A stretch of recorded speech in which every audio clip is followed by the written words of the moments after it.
evening, everybody. Welcome to Rivalz Racetrack. Clinton, Geoffrey, and Adam Ross here as we are weekly. Coach Go's got some outages in my area. I'm on Starlink, so hopefully I'm not too laggy or anything tonight. Adam, how you doing, buddy? Fresh back from Mexico. I'm good indeed. Fresh back from Mexico.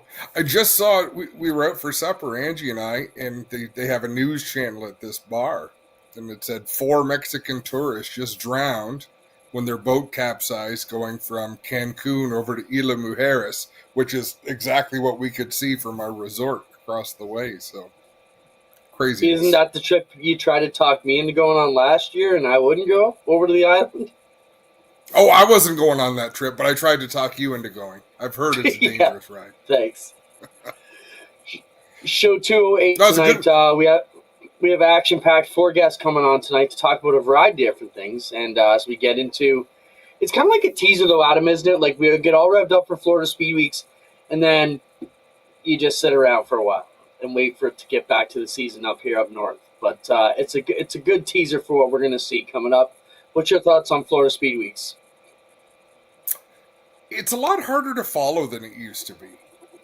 It used to be very structured. It was 10 days before, and that might be my small mind, but it always used to be the 10 days leading up to the 500, and it was either New Smyrna or Volusia. Well, I guess East Bay has always had some racing, but Golden Isles, like there's a lot of things that have been added to it. You don't know if you can find it on Dirt Fishing or Flow or Racing America or Pit Row TV.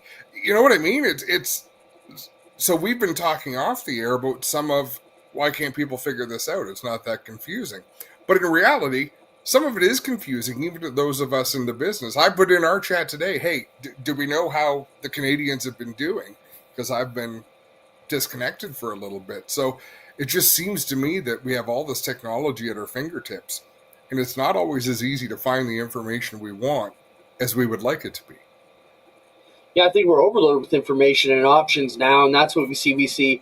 Before it was just the modifieds, even from our neck of the woods, the dirt modifieds had one place to go. Well, now you've got the Super Dirt Car Series events. Now you've got all tech and all that going on the short track Super Series. So as a racer, you have more options. Like even with Glenn Styres is coming on the program, he raced at Volusia. That was never an option. They had East Bay, and that was pretty much it, right? So 360s at Volusia last week. Now they're going down towards Miami, I think, this weekend to race in a place called Hendry, and then back for the East Bay. It's a lot more options. So we'll talk a little bit about that. Our first guest, and Adam, what can you say about this guy? We'll bring Joe Lawrence on, but I didn't know who Joe was 5 years ago. But what we've come to know about Joe is he's a hardcore racer from the family background right up. Jamie will tell a story. I like to hear about him riding a skateboard all the way to Delaware for practice just because he needed to be near the track that day. We've seen Joe go up and down from being an APC champion, back down to bone stocks, back to winning in a car his family provided, and now getting an amazing opportunity in the States. And one thing that I know you were going to talk about, Adam, is you can make an argument that APC is one of the hottest beds in racing now because it's providing talent to the States on multiple levels and giving opportunities to guys like Joe and Kyle, and in a different kind of range and still in the same vein, Trayton, all in the last week. So, Joe, welcome to the program. Congrats on the new deal. Maybe it's best for you to tell us who you're going to be racing for, what series, what type of car it is, and then we'll turn it over to Adam. All right. Thanks, guys. Pleasure to be on, as always. So I guess the deal we're doing is the ASA Series. Same as Kyle will be doing. So some friendly this side of the border competition on that side of the border. So that'll be entertaining to see. But we're teaming up with Brandon Vanderwell, Elite Property Management Group. The whole deal just kind of started with a conversation over dinner, and then it just stemmed from there to what it is now. I'm very excited for the opportunity that we have to work with Brandon and the whole team. So far, like just getting the car prepared and the whole, all the background's crazy to feel like we're such a close team already. There's a ton of stuff that goes into to an event like this and just a season to put together like this. I'm excited for it. Honestly, really, that aside, as well as running APC this year, I wasn't really 100% sure what was going to happen as far as the APC series went. Like you guys said, it's a killer series. Lots of high level talent. Great upcoming to be a part of. So I'm definitely excited to also still be able to be doing that this year and have some fun with guys on this side as well. Joe, could you have imagined this kind of opportunity even a few years ago? Even when you won the APC championship, could you imagine being able to take this step? Definitely not. Honestly, like the last few steps of my racing career have definitely been provided by others that I didn't even see coming. Even to say it, the whole APC series when it first started, I was racing super stocks, sometimes limited late models for Nick Getz.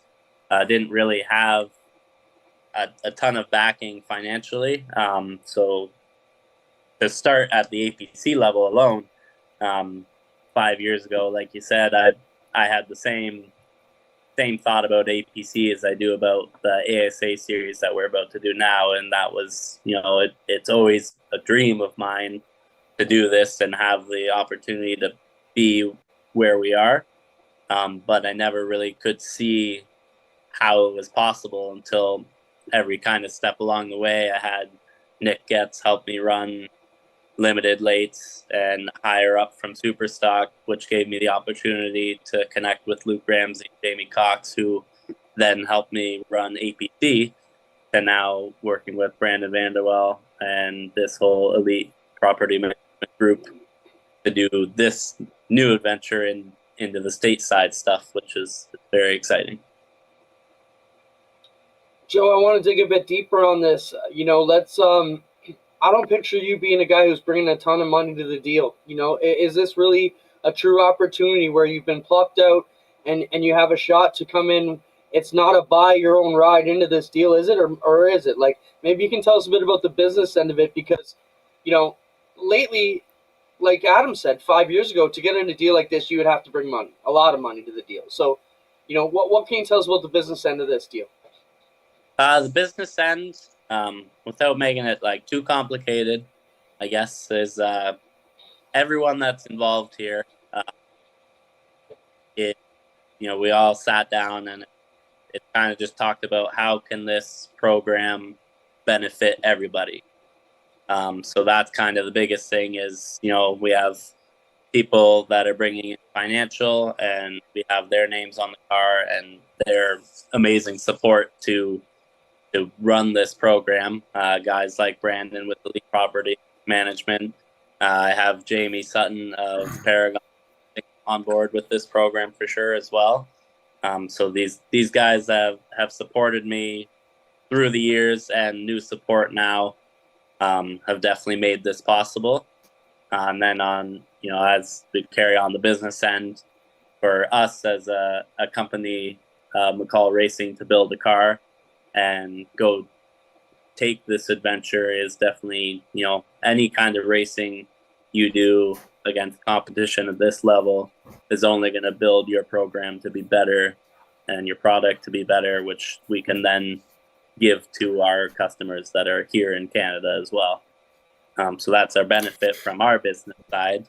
Our racing side, obviously, I can provide the talent level. I feel like I have what I need to do what we're going to do. And then I have the ability to work on the cars, and that kind of helps with the cost a little bit. Being able to do as much as I can on a car, I feel is part of my ability and what I can bring to the program. Because like you said, I have individuals who help me financially and have backed me along the way. Great Lakes Concrete, Adam Corey, Tire and Auto, Jim Mears, Finish Line Auto. A lot of these guys have been a part of my racing almost longer than I can really remember. Some of these guys have either grown up racing with my dad or been involved with my dad and just want to be involved with our program as well now. Joe, where do you set your expectations? And for some of our viewers who maybe don't know, when does the ASA season start and where? How many races is the schedule? And how well are you going to perform? Where you and the team, I'm sure, have sat down and had some conversations. What do you expect? Yeah, we've definitely talked about it quite a bit. We're just about ready for our first race here next week, the Tuesday of the New Smyrna Speedweeks is specifically the ASA Series racing, along with New Smyrna having super late model racing all week long, leading up to Daytona 500. But we specifically as a team will just be involved with the ASA Series for now. We're hoping that we can do a couple other races outside of ASA down the road, but that's our main focus is ASA. It's a 10-race series. It's very nice spread out. There's really there's 2 races that they kind of do a back-to-back deal. But other than that, they're mostly spread out by a month or so, give or take. So that kind of helps a lot for our preparation as far as being able to do stuff here in Canada still and take on this challenge as well. As far as expectations, I'm very competitive and very, very hard on myself as far as wanting to be the best. So obviously from my standpoint, I'm there to win and I'm there to prove that we can do it as well as anyone else out there.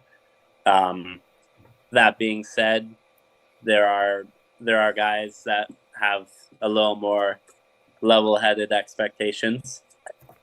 But ultimately, we're there for wins. We're there to be the best.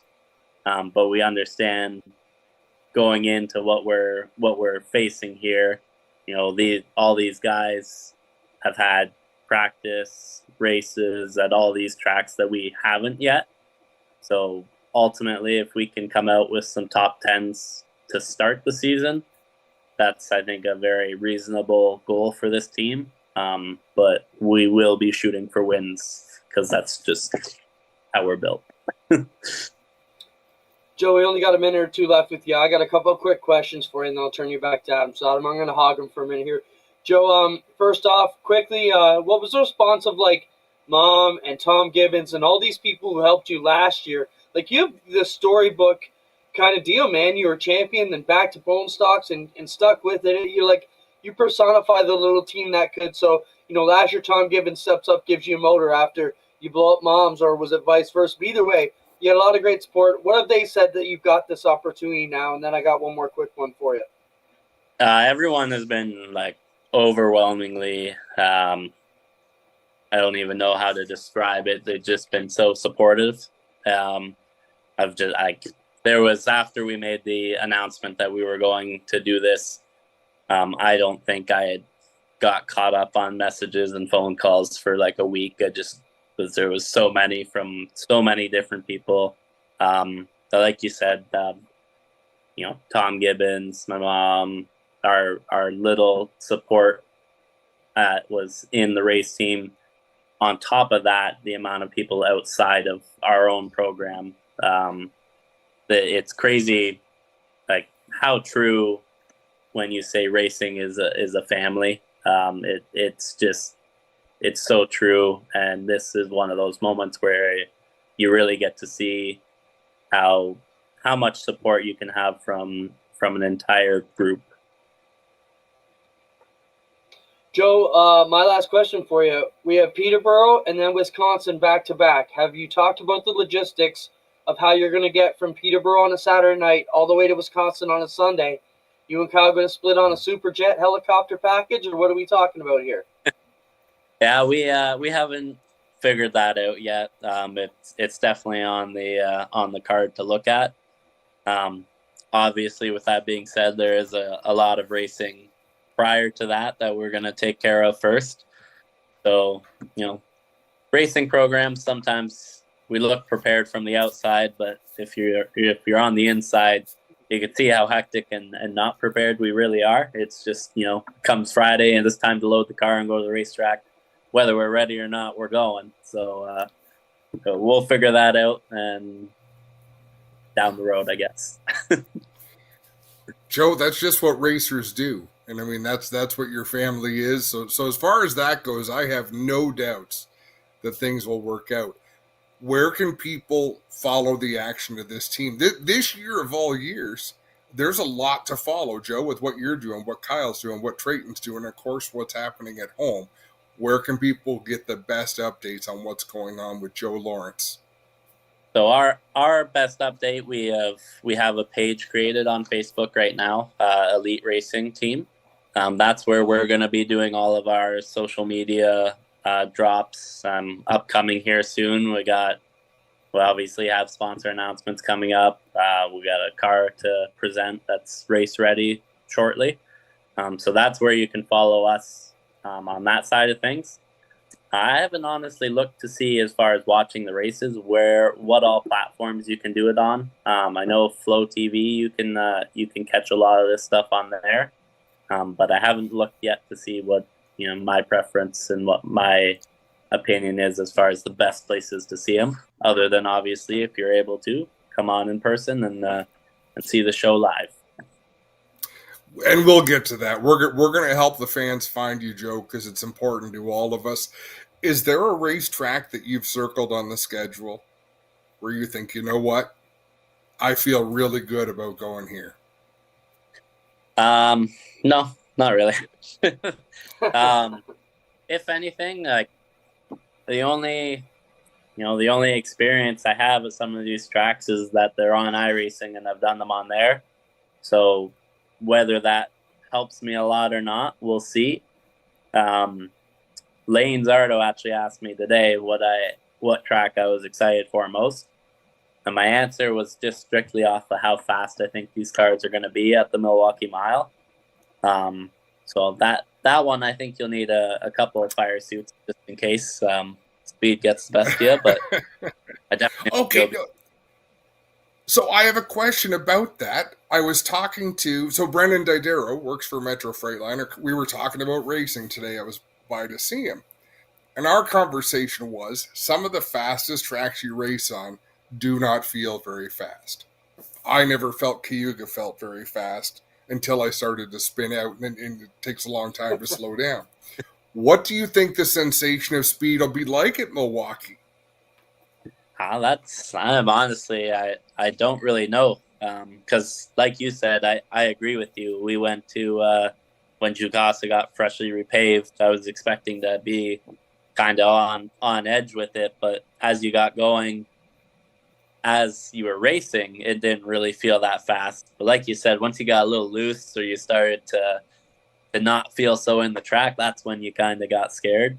So I'm thinking that's going to be kind of similar, that you don't really sense how fast you're going until something starts going wrong. And then unfortunately, you're probably along for the ride at that point in time.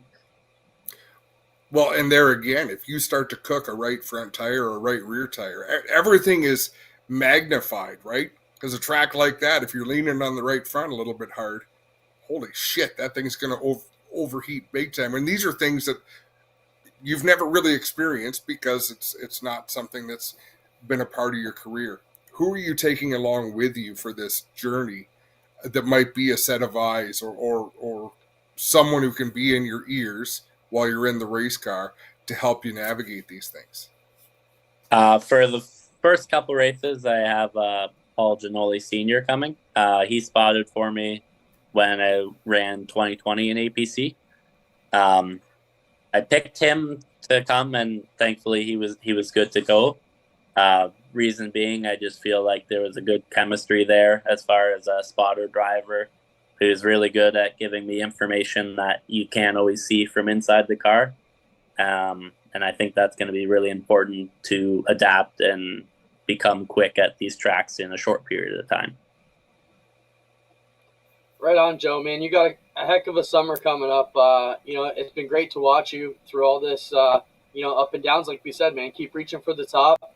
And, last thing I guess we can end it off here with, Joe, is Adam, something you said, let's talk quickly, Joe. The stepping stone that the APC Series has become, I think this last 2 weeks probably validated it for everybody to say, holy crap, these guys, this is a direct path to bigger things. I definitely agree. And like even looking back at the series, it does amaze me how one team can actually have a season like we did in 2020. Andrew Gressel has had it, Brandon Watson. To put that kind of season together in the APC Series, it is beyond me to believe that it can be done. Like it's obviously not just skill. There's luck. You have to have the whole team behind you. But like you said, just the amount of talent level and competitive racing that can come out of the APC Series makes me believe that, these guys that we're racing against here are no different than what we're going to go race against in the States. Bubba Pollard, Ty Majeski, Stephen Nasse. These guys are top of their game there, but I feel like bring them down here, they're not just going to walk on us. So we're hopefully going to be able to show what some of our stars here can do down there. Joe, thanks for joining us, man. Good luck. Keep chasing your dream. We're so happy for you. Thanks, guys, and we'll see you in the summer. Right on. Joe Lawrence, good luck as he will kick things off. Adam, go ahead. Let's extend that thought because you brought it up, and I thought this is kind of better to do without a driver on. There's been a lot of chatter about, boy, APC Series is really in trouble. They're losing this, they're losing this, they're losing this. Joe Lawrence, Kyle Steckley, Trayton Lapsevich. Look at it from the other side of the coin.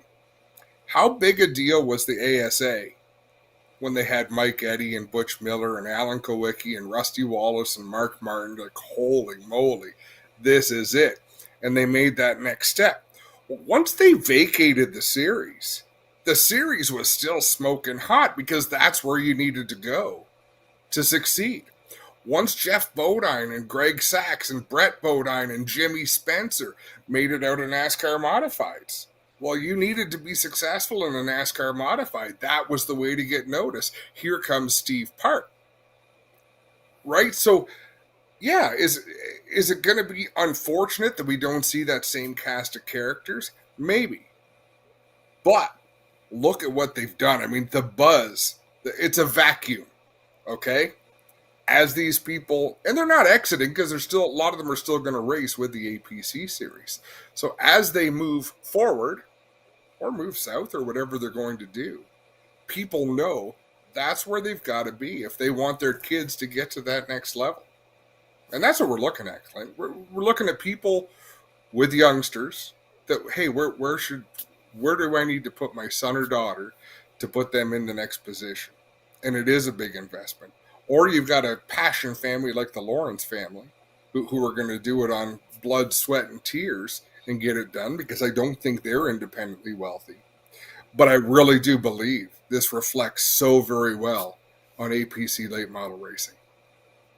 Yeah, definitely opens up doors. We're going to see some new blood come into that. I've said it for years. I mean, every division goes through ebb and flows. Every series goes through that where it's up some years and in the valley the next. And, as a race promoter, you can just hope for top of the waves as much as possible. Still waiting on Glenn Styres. Probably having a nice fancy dinner down in Florida and hasn't got around to check in with us yet. That'll take us to the Burger Barn video of the week right now. We still have Todd Lewis, Charlie Sandercock, and maybe Glenn showing up. But let's jump into the Burger Barn video of the week. We got 4 of them tonight. Let's see what we got. It's always just kind of potpourri for us, too. We don't know. Raring to go in this Oh, double-decker bus. your bus racing, Adam. What's your thoughts on that? Good God. I'm petrified. My, I just don't want one of them to tip over into the grandstands. Like, I love it, but what happens if one of them falls over? Wait till they go to the wide shot again. Like, that's going to fall right into the laps of the first 10 rows. well, think of the buses at Brighton. I mean, they're always tipping them over, and they're only single high. But keep in mind how short the tracks are there. So you can keep the speeds down a little bit. Yeah, but even the wheelbase, it looks like it's going to tip over even right there like it did. It was bicycling right there. That's enough of that. I think we got to go over to Britain. You and I calling from the top row? That could be fun. What else we got, Spencer? People? Did you see how close the people were standing? That's what I was saying. I have a few pet peeves at the racetrack, and one of them is using announcers to keep people away from the fence. Right? There's nobody at the zoo with a microphone saying, hey, keep your fingers out of that cage. There's a couple of signs. Stick your fingers in the cage, you're going to be short a couple of digits. But there, clearly there's no one saying, step back from the fence, please. No, because if it just even tipped over and skidded a little bit, everybody was in big trouble. Oh. Anyways, what else we got? Hey, a couple pints of some fish and chips. We don't care. Okay, this is Andy Jankowiak at Atlantic City. Just give me a look at what it looks like ripping around this short track. What do you think about this, Adam? Kind of a cool look. I love indoor racing. It's scary. It's dangerous. I'm sure I've told this story, but one night racing go-karts in Niagara Falls, I had a contact lens pop out of my eye. That's how powerful the centrifugal force is of going around. It slid it and popped out of my eyeball. Take your eyeball. All right, what else we got, Spencer? Oh. I think, was this a comment that Spencer put? The only sport where fans can be part of the race? So that's awesome. Now, we showed the rally car the other day where he was whipping down through the crowds of people way too close. Play that one again, Spencer. So you're just sitting on the bank watching the rally race cars go round and round, and oh shit, we can get in on this. Yo, let's go. And they were now. Don't worry about the cars that are going to be whipping down beside them. That's it. That's what I was going to say. Look how close the next car is. And the first person, Spencer, show that one more time. The first person that got involved crossed the racetrack the other way.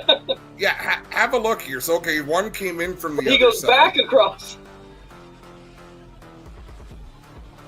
Everyone else came from the one side, but I mean, that came with the title. Pete, stop. What else we got? Oh, this is something of the future. So, Spencer, maybe you can even explain this. Is this projecting onto the table? So this is like an F1 race tied into real data at Monaco, it looks like. And on your desktop, the cars are 3D virtually going around this racetrack, and you're watching it on your table. Is that what I'm seeing there, Spencer? Is that a special table? Watching it through the goggles. Did the fans hear that? Yes. Wow! Oh, wow! Technology works! Welcome, Spencer, to the program. Only took us 208 episodes to get your voice on the air. Okay, so I won't make you talk too much because I know you hate it, but so that is somebody looking through virtual reality goggles at their table? So in fairness, though, show it again, please, Spencer.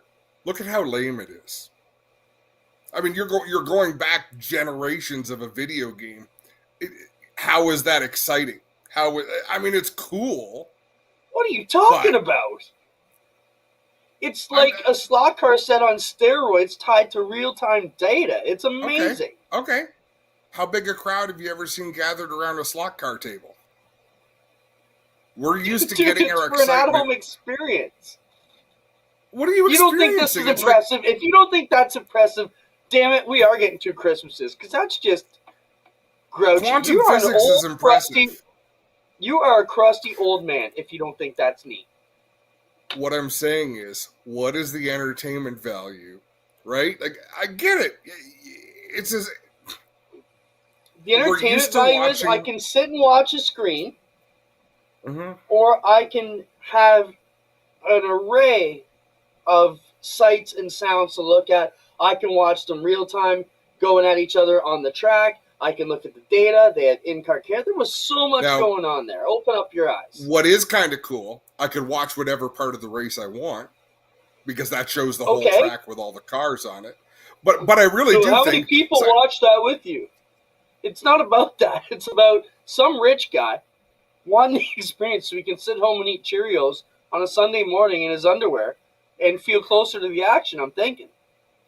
I think it's brilliant. I love it. You can see where the cars are real time on the track. Give me this at Daytona. I would love it. I don't see any of the people on the boats. I like looking at the people on the boats. Oh, you are an asshole. All right, do we have anything else, or is that it? That might be it. You're just All right, that was a good set of videos. Nice. No, I'm not. Like, I'm not. Yourself out of it now. No, I'm not. It doesn't turn my crank. It just doesn't. So I'm gonna go to a Super Bowl party. I'm gonna go to a Super Bowl party in a couple of weeks, and there's gonna be 30 of us there. We're gonna watch it on a screen. We're gonna have some drinks. That's how I'm used to consuming my football. If there was a hologram of the field on a table in front of us like that with all the players, and Tony Romo pops into the room and says, we're going to slide this over to the slot, and we're going to set up in the... I don't know. Does it help me watch the Super Bowl? It's cool. It's cute. I watched Tron. Tron was really cool. There you go. Good movie. Bring me cool and cute. Uncle Todd, you're going to have to hang on a minute because the boss man's late here. So if you can give us a couple minutes, we'll get right back to you. We'll bring Glenn Styres on the program now. He's behind the wheel of something because I think that's all he's going to do for the next 30 days is wheel a race car, turn something. Are you in your new race car street car? No, I'm in the Escalade, just cruising. Oh, right on. Well, it's for dinner today. Wow. We had fish and chips, but I seen this brand new Hummer and pulled over and chatted with the guy. And wow, what a machine! Right on. Glenn, have you always been so through social media, Glenn? We get to watch you travel the world. We get to watch you and Chantel do some fun things. Have you always been that enthusiastic about everything that you see, or has that sort of changed now that we've had social media? All right. No, I've always been everywhere, and I'm probably on my third trip around the world. Well, when was the last time you were home? I mean, you flew right from Hawaii to Florida, and then right before Hawaii, you left Tulsa. So I'm thinking solid 3-4 weeks since you even saw your own bed, at least. But we're here to talk racing. We stopped in there for 2 days. We were good. I had to pet my dog. Let's talk about your racing. A lot going on. You know, a lot of people are going to Florida, Glenn, but, you know, with all the teams you've gotten, all your involvement lately, I haven't even talked to you lately about all this, but, you know, off the top of my head, you raced your sprint car at Volusia in the 360s. You've got the Schrader car coming up, the UMPs. You've got some asphalt stuff coming up. So, you know, a lot of teams go down there to race dirt or one or pavement. You seem to be racing everywhere, every day, it seems. So what's up next for you? What are you most looking forward to? So I don't even know if you know this or not, but I bought a couple of 410 engines. So I'm going to run a couple of World of Outlaw high limit shows, and bought a big block modified. So all of this stuff, like I ran with the World of Outlaws and stuff before, but I just want to get laps, and I just want to get my game back. And you know, in the past I had that bad accident, and I'm actually like running at Volusia. I finally actually feel really comfortable in the car, and we were still off the pace. We were like 18th. We were mid pack. That's about how fast that car would go. I couldn't gas it anymore, but you know, the car was good. The car was smooth. The car was fast, and I'm building 2 more brand new engines, and I'm hoping to get an extra, 50, 75, 100 horsepower out of it. And the reason why I got to do that is these guys they're 3/10, 4/10 faster, and they're just a whole different league. How good did it feel, Glenn, though, to transfer straight out of your heat race into the feature? I think it's been a little while since you did that down in Florida. Yeah, it's been a long time. Like I said, my car was really, really good, and the other car that I ran last year, and actually the whole year at Schwiegen, we were really free on the right rear, and this is the first time that right rear was stuck. And anytime Lee made some adjustments, we were moving forward, and it was amazing. You looked really good, Glenn. What's the next schedule look like? I almost messaged Chantel to get her to send me your Florida schedule. Where are you off to next? So we're going to Hendry. It's near Miami, and then we got practice Thursday. We race Friday, Saturday. From there, we come back to Volusia, I believe, right? Correct. And we run with Schrader. 5 nights there. And I have another fella running my 410 car. I would have ran them both, but I just didn't want to put that pressure on myself. And, and just, I haven't been in a 410 in a long time. And if I was going to run it, I'd like to run it just that alone instead of bouncing back and forth between cars. So what's your first pavement race, Glenn? Do you got any pavement racing in Florida? So we have Speedweeks at New Smyrna. It's a 10 race schedule. I'm going to be with Schrader for 3 of those 10 days. So I'm going to run 7 days. And I have another driver filling in for me those 3 days that I'm not going to be running. But I do have two cars down there. And I can't wait. So out of curiosity, who's crew chiefing the asphalt stuff, and who's your sub driver? So I have what's his name? Mike Butts. Mike Butts. He's crew chief in the asphalt car. And oh man, what's my driver's name for the 410? Justin, I can't remember his last name. Whitlock. Whittle. Yeah. But who's driving the late model when the 3 nights that you can't? His son Chad. Mike Butts' son Chad. Oh, very cool. And what he's going to do is he's going to shake down the cars. He's going to get them up to speed and get them dialed in. And then when I show up, they should be all set. Right on, man. It's good. Good for you to check in with us. We'll definitely keep you on, and we might have to bug you next Tuesday too. You have to call us from the racetrack one night and give us the view where you're hanging out by the gator pond or something. Yeah, no problem. We'll stay in touch, and make sure you watch it. I'll post where everything's being played, whether it's Flow or Dirt Vision. They're going to be covering it all. They've been doing really good coverage down here. They got us I like watching. highlight. I like watching with Chantel screaming in the background. Like it adds a lot to me to hear the screams and cheering about what you're doing on the track. We should do that on Friday nights at Oshwegan. Clint, write that down. We can do a live. Adam, we can do a live. Just mic up, Chantel. All right, you keep driving. We got to go. We got guests in the queue. You're late, so I'm talking your next pay when you show up home again. So you know what? Sorry about that. I was like telling Chantel, you got one job. You just needed to remind me. Oh, you didn't even tell me. Wow. All right, you do have a great time. I knew I texted the wrong person. All right, see you guys. Thanks. Wow, craziness, the life, eh? Loving it. Todd Lewis is standing by. Give us Todd as soon as you can, Spencer. Let's do this. But, just be running all those laps. Todd, welcome to the show, man. Thanks for being patient. Good to talk to you. I'm happy to wait for Glenn and hear what he's doing. I've just been looking up Hendry Motorsports Park. I don't think it's that far from me, so if I can, I'll try and get over. Oh, right on. Oh, nice. Yeah, let's talk about the Rolex 24, Todd. Now, I watched it live. A bit of controversy that it ended a minute and a half early. You were there. What's your take on the whole situation? Obviously it was a screw up, but did it wreck anybody's day? You mean the Rolex 2358 is, I think, what we should call it now, because I think that's about as far as it went. But it's, you know what, it happens. Occasionally somebody puts out the wrong flag or somebody messes up the scoring and timing. So no, I don't think it change the overall result. I think the Penske Porsche was going to win.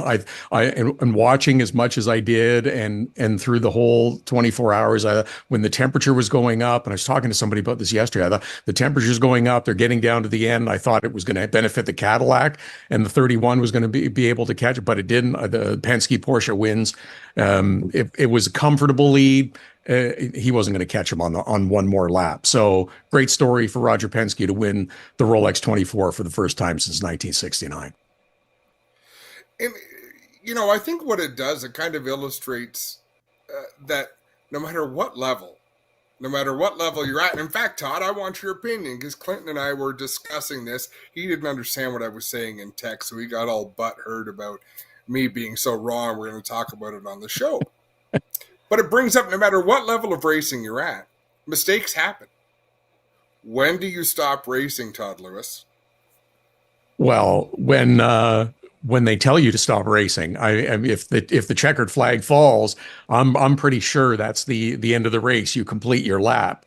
But it's because there's great technology that operates the scoring, but it's humans that operate the technology. So nothing's going to work perfectly. There's still going to be the occasional mix-up that happens. I don't care what level you're at, whether it's short track, grassroots racing, all the way up to elite levels of racing. Things are going to happen and mistakes are going to get made. It's not the first time it happened, won't be the last. Again, I don't think it changed the results of the overall victory or any of the other three classes that were running either. Yeah, I think it would have been a major travesty had it affected anybody's race, because that sucks, like Adam says, when it happens at a short track after 25 laps in the late Model A main at the end of the night. It really sucks if you have people invested a day, 24 hours into it. It begs the question, though, how do you screw that up? Like, hey, we're going to go 263 laps at the so-and-so memorial. I get how you run 262 and screw that up when someone's scorekeeper. But how the hell do you screw up 24 clean hours? My question for you, Todd, is can we not just do 24 hours and then throw the like, once we get to 24, the next flag is, why are they trying to be so precise and time it out? Like, go 24 and one lap. Big deal. Well, because then it's the Rolex 24 in one lap, don't you think? It's supposed to be the Rolex 24. So this and that's the way the rules are written. Is that okay? So when we get to the time within, we throw the white, we throw the checker, and that's how the race ends. So you know what? No matter how you do it, it's not going to, unless you can have the driver time it out to cross the finish line at exactly 24 hours, then I don't know how you change that. So, and again, three other classes are coming after, so it's going to be over 24 hours. So I think we're good with the way it works. Before we change up, Adam, just to jump back in here quickly, I just read the book about Ford versus Ferrari, another book on that rendition. And remember, they tried to plan that Ford deal, and Ken Miles got screwed because he started behind the other guy. They thought he led the whole race. They did a photo op, and because he started behind the other guy went further, he ended up in second. So go ahead, Adam. No, and I mean, that comes back to our conversation of a start-finish line and what concept, how do you start the race? How do you finish the race? And ultimately, my point to that was checkered flag ends the race. When that flag falls, it's over.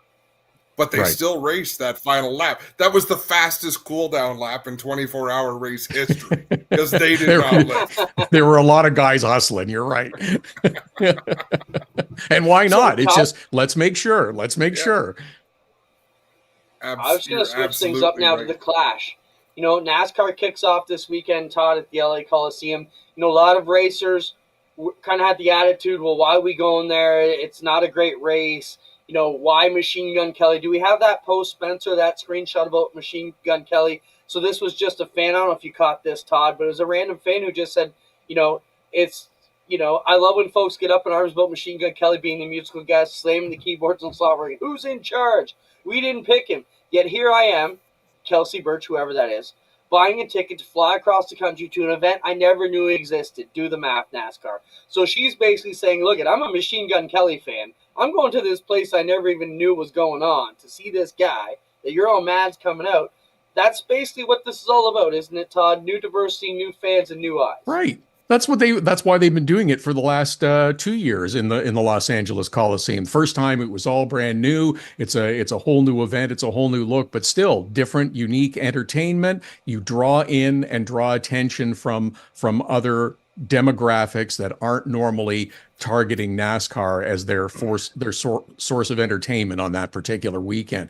What's wrong with exposing the sport to new audiences and new crowds? If you don't generate new audiences and new crowds, well, eventually your fans die off. So you have to constantly be looking for new audience. That's great. Am I a big Machine Gun Kelly fan? No. Am I going to tune in the Clash? Yes. It works both ways. I'll get exposed to Machine Gun Kelly, yep, and I'll tune in the Clash as well. So you know what? If you don't want to go for the entertainment, well, then don't go for the entertainment. If it's really that big a deal that you're not going to watch the race because of the pre-race or the between race entertainment, how big a race fan are you really? I think it's more, I've decided I'm going to be outraged at this, and I have a forum to spew out on social media. So that's the real story. You know what? Shut up and move along.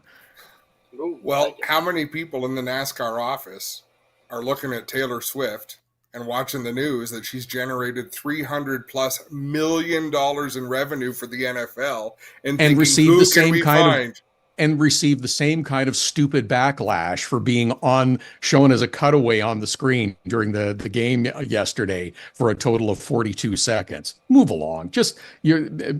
People are instantly outraged at something that's unique and different. So I zero. But they're going to watch.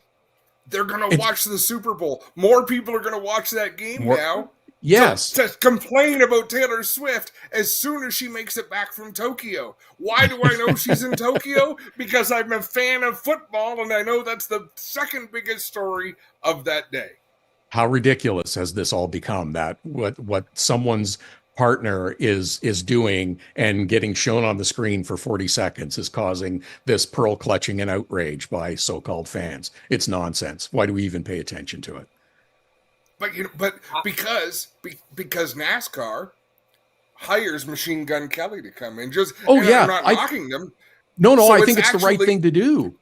I think it's the right thing to do. And it creates, as long as any news is good news, any publicity is good publicity.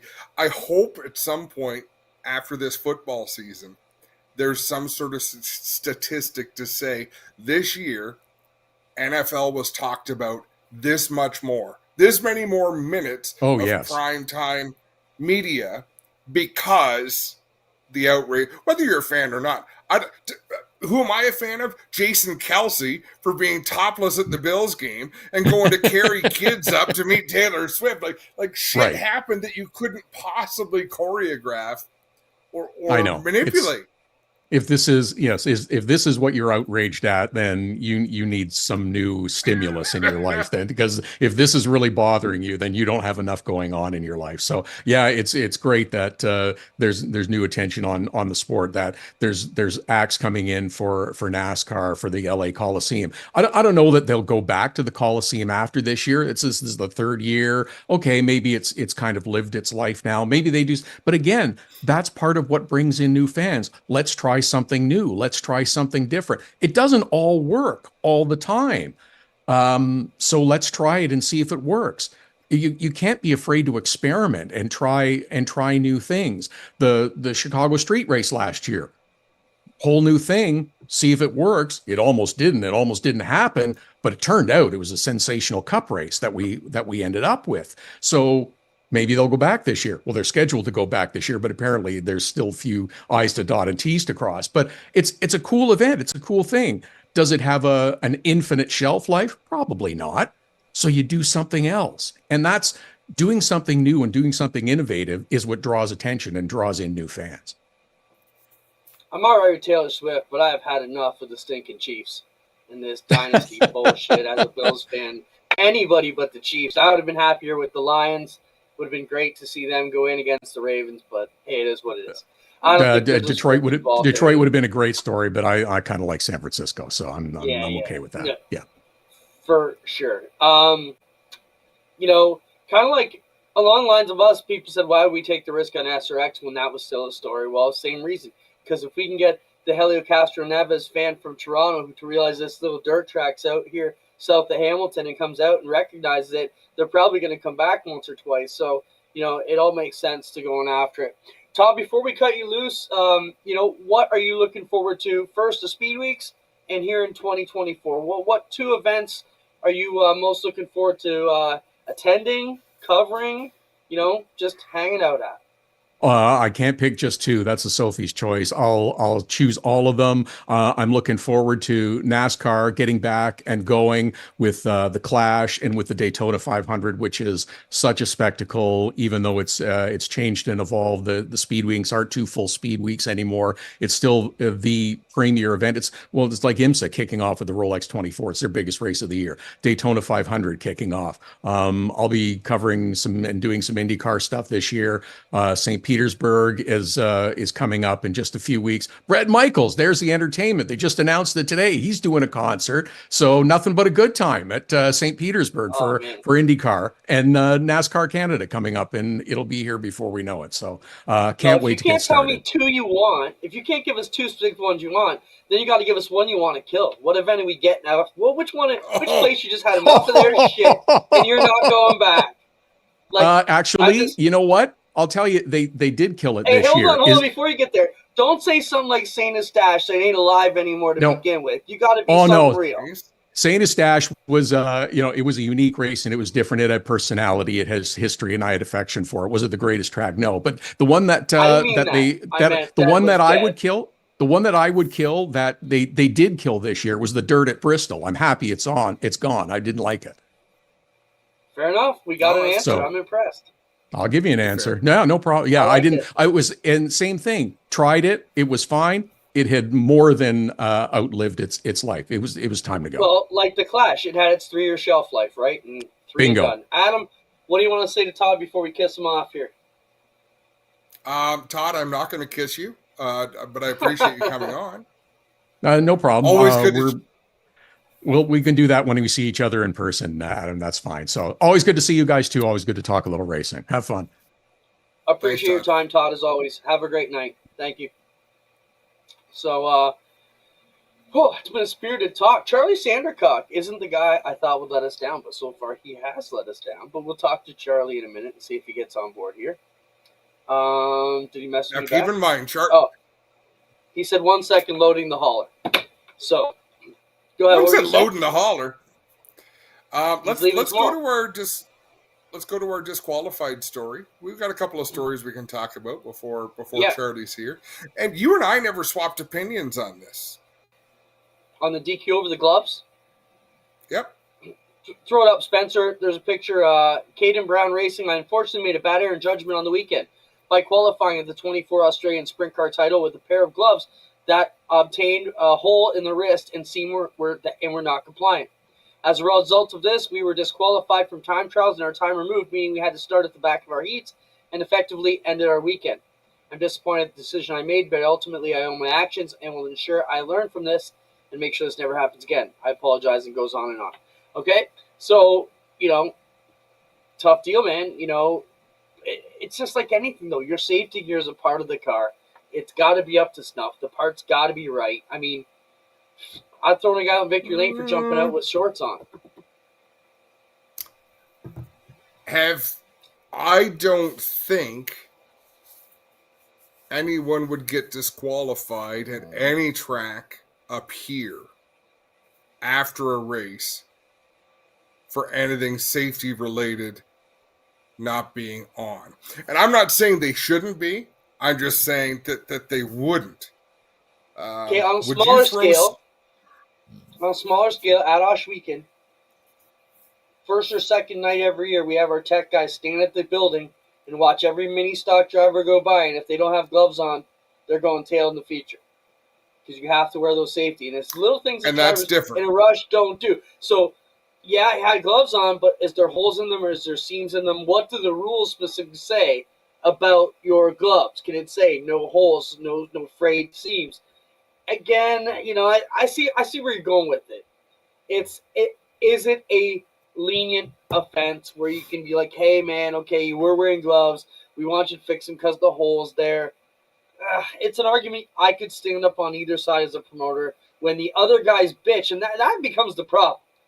It's not the guy who had that. It's the 23 other complainers over there who are going to be pointing at the little seam on Joe's glove here and saying, you got to throw him out because his glove has a hole in it. I will say this. We have come so very far in safety that it is rare that someone does not have what they're supposed to have. It is rare, even for some safety equipment that's not mandatory but recommended. Most of these drivers have it, so I'm pleased for that. It seemed like a very serious penalty. Cars. Yeah, especially in sprint cars, these guys are like on it, right? Was it a mistake? Was it? There's so many things that could have caused it. Did he grab the wrong gloves? Not thinking as you're strapped, you're like, I'll be all right. And the new set sitting in the hauler, you don't know. But I mean, wow. So, what's your opinion? Should it have been a DQ or not? If it's in the rules, it should have been a DQ. If it's in the procedures, that's what they do for that sort of offense, then yes, like as long as they're following the rule book. It is a great lesson in crisis management. Is get ahead of it, own it. I screwed up. Here's what happened. Get out in front of it. Okay. I thought as far as that one was pretty textbook. Nelson Mason and James Michael Friesen were DQ'd last summer at Merrittville for not wearing a Hans device. In post-race inspection? Yep. Came in, they realized they didn't have their Hans devices, and they were thrown out. Yeah, I don't love that for a safety infraction. But but if it says it in the rules, I know it's in the rules, but there's always procedural things too, right? What do you do about it? Let's bring Charlie on and get his opinion. Charlie Sandercock joining us. Charlie's going to be racing some modifieds down in Florida. Charlie, thanks for taking time away from your prep for Florida to join us for a couple moments to talk about it. Oh, not a problem. Thank you for having me. What's the plan, Charlie? So, we're just kind of getting everything loaded up. Cars loaded up last week, and put both cars in Curtis King's trailer, and we just loaded up a couple pit vehicles and a few tools and stuff here and there, and getting the hauler ready to head on down the road in a couple days. Charlie, you always seem to rise to the occasion. You've done some traveling. You've been dominant at home at times, but even when you travel, you always seem to be in contention. Have you ever been to a race or an event that you felt overwhelmed in? Or do you just strap that helmet on and do your thing? I like to think that we can put the helmet on and go have fun. And that's kind of our motto with our whole team, is that we like to travel, we like to have fun, and we're always up for a challenge. To whether it's heading to Florida to race with the best in the modified series, or whether we're going to a big crate race, or going to take on some open motors with our crate motor. It's just we're always looking to have fun and always up for a challenge. Charlie, where can we catch these races? I assume you're going to be at Volusia? Yeah, we're heading to Volusia February 5th to the 10th. You catch everything live on Dirt Vision. What do you have for this year? Sorry, Adam. All right. 2024, what's the plan, Charlie?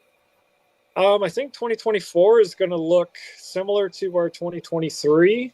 I think all of us in our crew and everything liked our kind of not as rush schedule as the years past, and we're going to follow the LNMA. We're do some racing at Brighton, as well as maybe a couple traveling races here or there.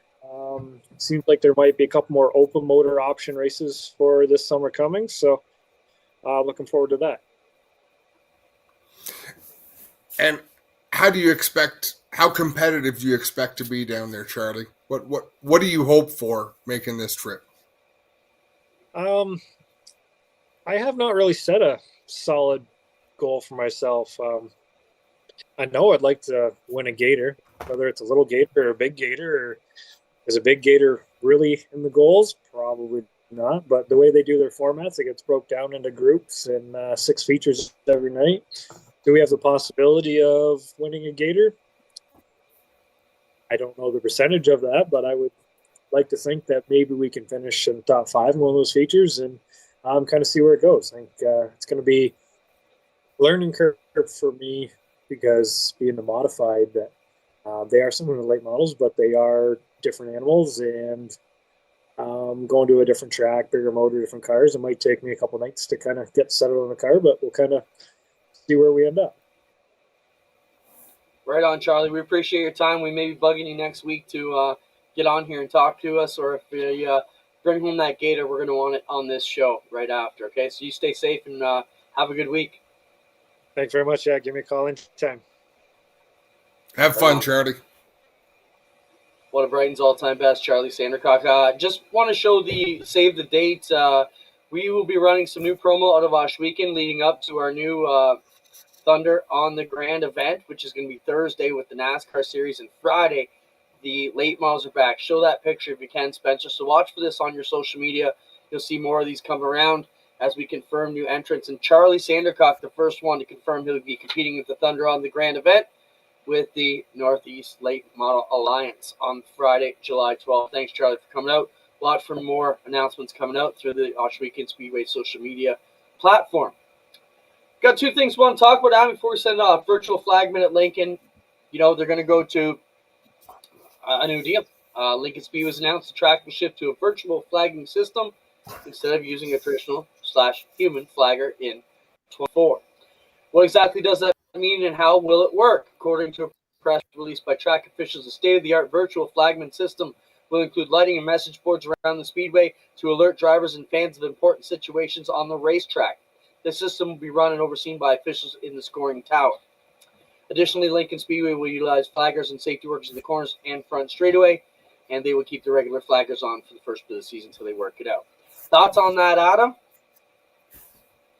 I think we knew it was coming. It was just going to be a matter of who's going to try it first.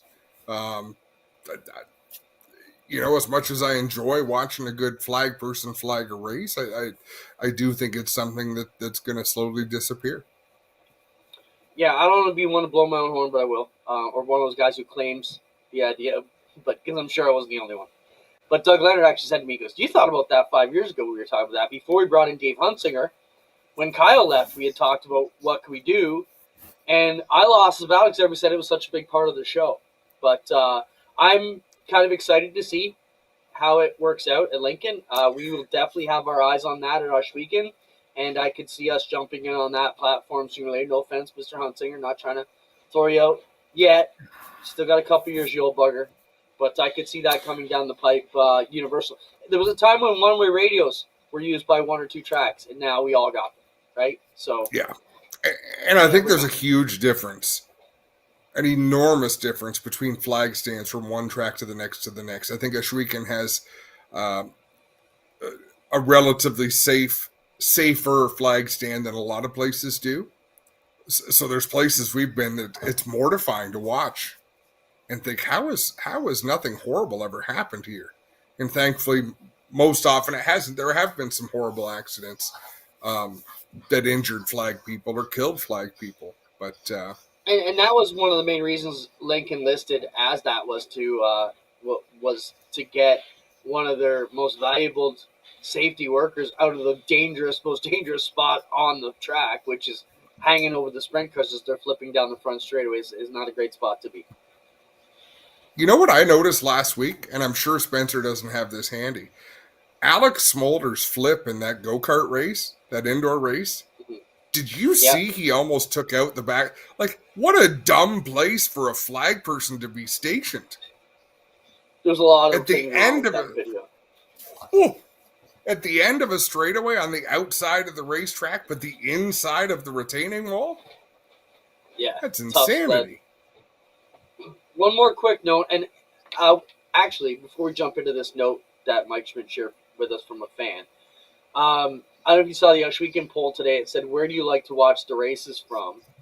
And we had some great responses regarding GeForce, which was super cool.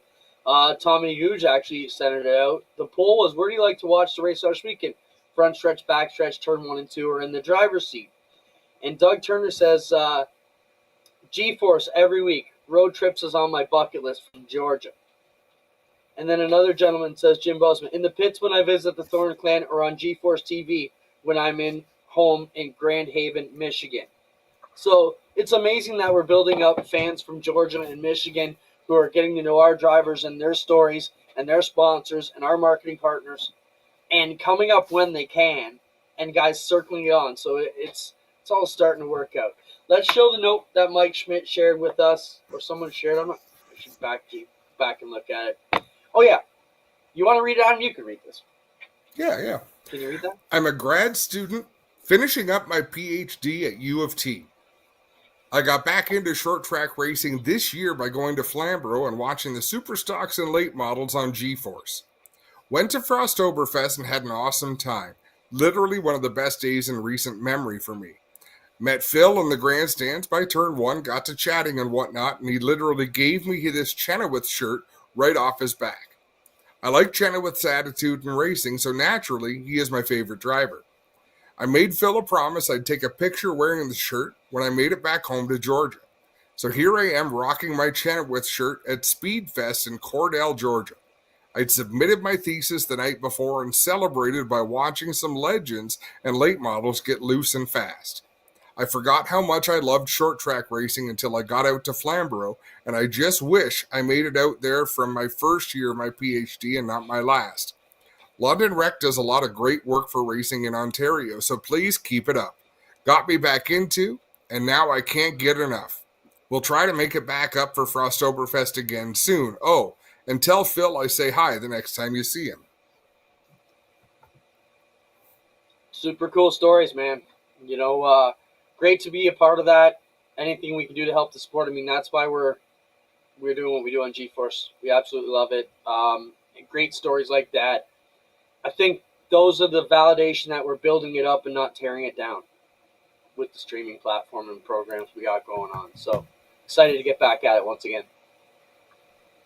For sure. And it's almost time. It's almost time to get rolling and start thinking about the little things, right? We talk about all these things in generalizations. The closer you get to the season, the more specific the thoughts start to get and the plans start to get.